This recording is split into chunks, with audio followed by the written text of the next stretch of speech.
Explained is sponsored to you by Western Insulation. So it's been hot across West Texas lately. It's late July. We already kind of know that. But we also keep talking about off and on heat advisories throughout much of this week. So let's talk about the heat advisory criteria, because it's actually different across different areas, because they measure not just the heat, but the relative humidity and the dew point. So usually the more muggy it is outside, the more likely we are to see those heat advisories.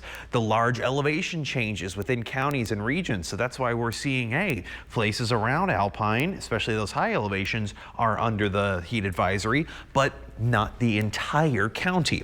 It also takes into account how long or sustained that heat is going to be. So that's another thing we're going to be keeping an eye on, and what National Weather Service uses in their criteria before issuing a heat advisory. So right now, yeah, Marfa, Alpine, they're under that heat advisory, but it's by the region. It's not by the county. So it's going to differ from area to area. And each county is going to have a different level. So the minimum heat index, so that combines the air temperature and the humidity required for a heat advisory. So the orange, that's going to be for temperatures hitting about 100.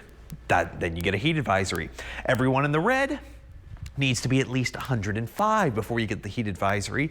And anyone in the pink needs to be at least 110 before we can get into those heat advisories. So that's why we might see some heat advisories for some places, some for others, and it's going to differ even if you just go across the county line.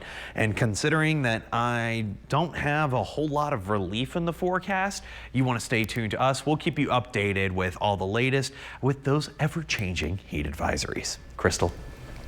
Jordan, thanks. A Houston